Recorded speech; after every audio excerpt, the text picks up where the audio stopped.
Hello everyone, and welcome to Hutch's Garage for episode 31 of my 1954 International Harvester Farmall Super MTA tractor restoration. Because of the failure of a bolt coming out of the independent power takeoff secondary drive gear, the clutch housing will need to be removed. The clutch housing contains the torque amplifier gearing and the independent power takeoff drive shaft. To learn more about what the failure was about, refer back to episode number 14. If you like this sort of content, please hit that thumbs up button and subscribe to the channel. Please check out the playlist to see all the videos on the Super MTA tractor restoration. Please note that this video footage was taken at an earlier date. I'm now going to show what I'm going to be working on next. This is a cutaway view of the clutch housing, the transmission, and the power takeoff. It also shows the torque amplifier system right here. It shows the drive going through it and down to the gear box on the transmission. The power takeoff, which operates all the time, it's a live power takeoff.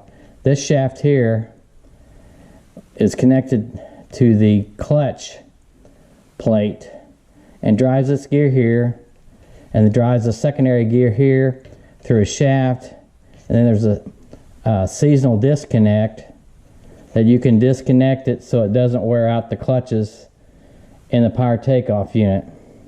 So what happened is, this bolt right there came loose. I found it when I was looking at this. I took it out and I spun it. I noticed this gear was wobbling back and forth. So I figured it had to be this nut had come off. And sure enough, I drained the oil and I took off this 2-inch pipe cap, and that bolt was laying in here and it was pretty well worn. So I was able to get a new gear and shaft. I'm not sure how bad the shaft is, but I know the gear splines are worn internally. So what I got to do to change it out, I have to remove this whole clutch housing, which bolts onto the transmission. This is also how you access and replace the torque amplifier if you need to, but I don't need to in my case. So what I got to do first is disconnect this plate here and remove it. There's probably residual oil there, and I need to catch that. Also need to remove this the PTO gear cover right there. And I'll show that next, what I'm going to do. So here we are under the clutch housing. This is the cover for the power takeoff seasonal disconnect. This is the disconnect lever here.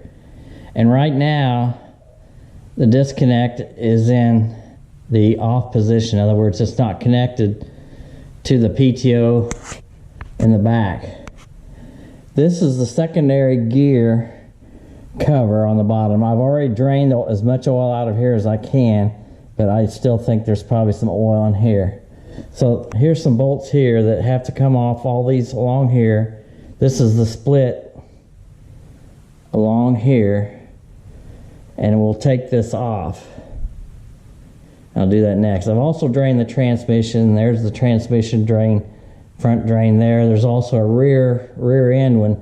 I've drained all the oil out of everything on the transmission. So this is what we're going to do next. It takes a 9/16 inch wrench. There are 9 bolts here on this seasonal disconnect plate and 8 bolts on this gear cover plate.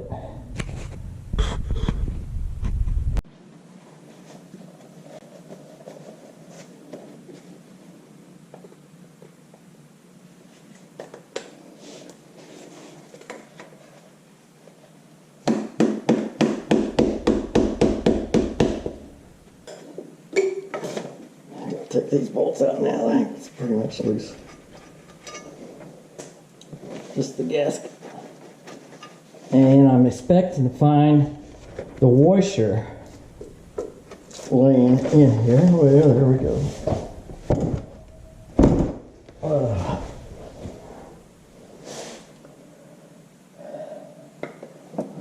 Well, there was no washer. Well, guess what? I did find the washer. It was thrown and jammed into the casting there, as you can see. I expected it to be in that lower, cover plate, but it wasn't. I'll have to take either a long punch or a screwdriver and try to get that out. But I'll do that off camera. The disconnect for the torque amp, or not torque amp, but the power takeoff is coming out next. So there's where it went.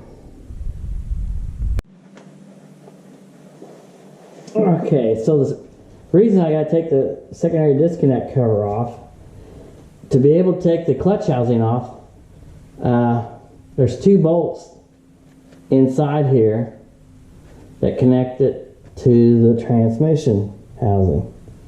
So I've got 2 nuts left. I got it loose. Alright. And that's what it looks like in there. Let that drain.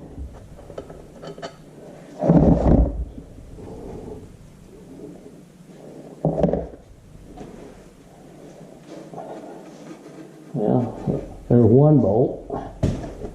And let's see. 2. I'm not sure. I think it's just this 1 bolt right there. I thought there was 2.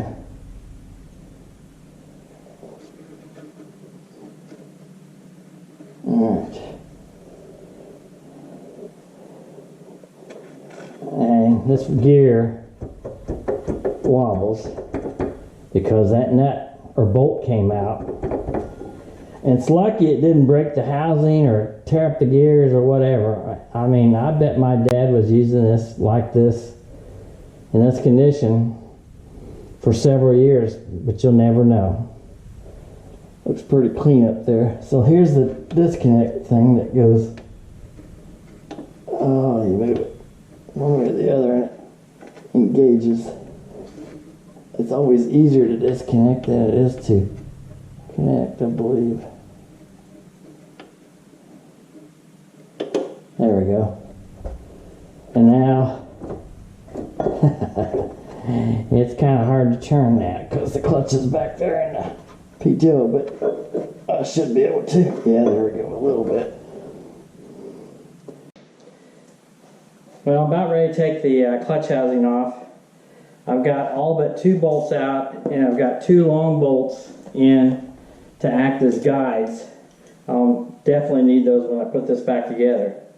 So let's take off these last 2 bolts. I've got the chain hoist hooked up. Let's see, let's get some tension on it.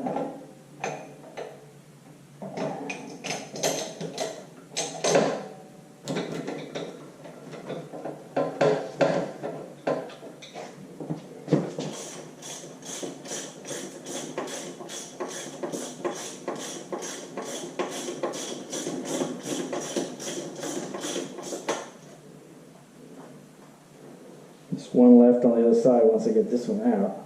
The bolts are 5/8 inch diameter, and I use a 7/8 inch wrench. Like I said, there's 9 bolts. There's 1 in the cavity where the power takeoff disconnect is.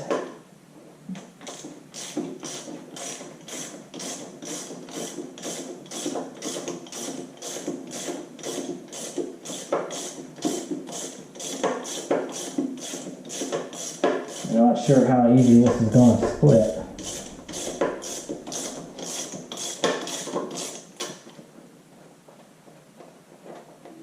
All right, last bolt.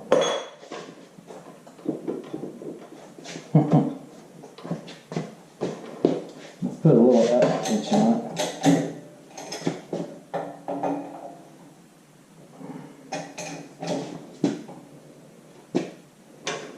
I don't see any movement from that. Yeah, there may be a slight crack. Let's take the load off.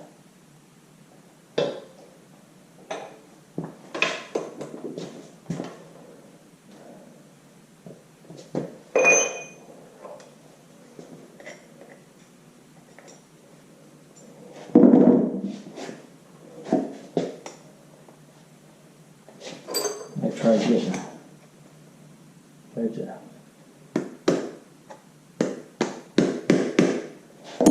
too tight.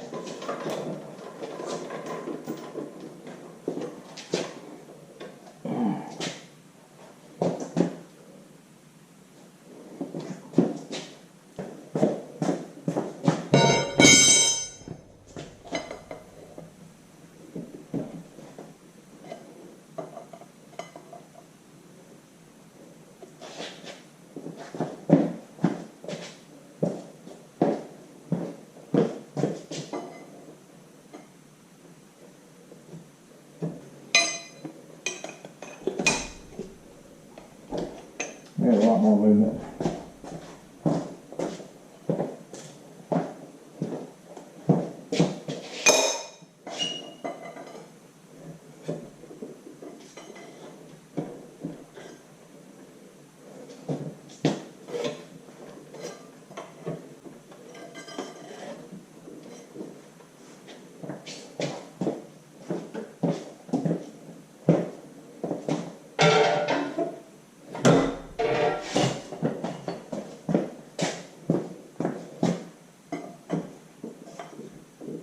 I have never done this before on any tractor, well, not a tractor like this.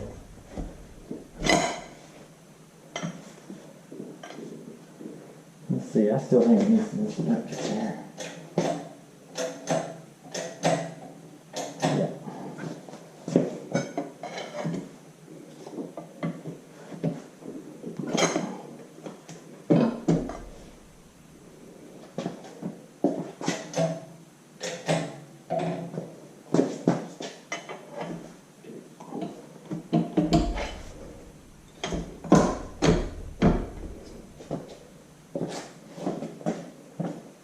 It's taking a little bit longer than I thought.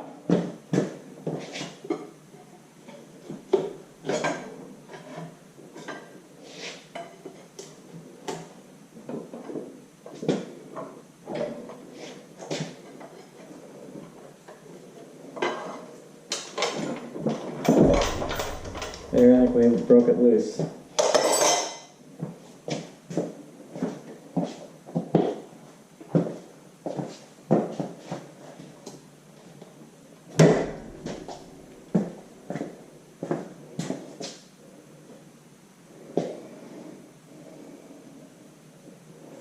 There we are.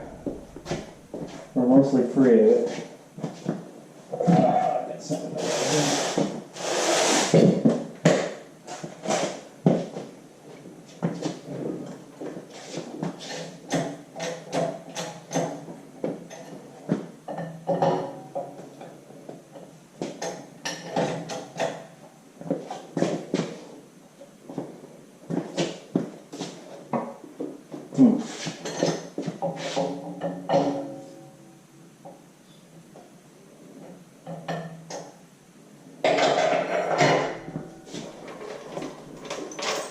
Okay, we're free. Alright, so we're far enough away now. And there you can see the main drive gear here coming from the torque amplifier section, which is right there. And this is the gear that drives the belt pulley. So what I'm going to do is take these bolts out now, and then I'll be able to take it out completely and drop it down.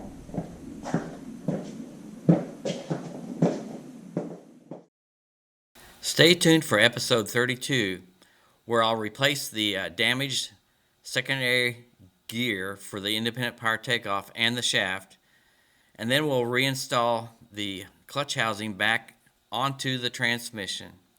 That's all the time we have for in this episode. Thank you for watching this video. If you like this video, please hit the thumbs up and subscribe to my channel. Please continue to join me for the next episode as I restore and rebuild this 1954 International Harvester Farmall Super MTA tractor.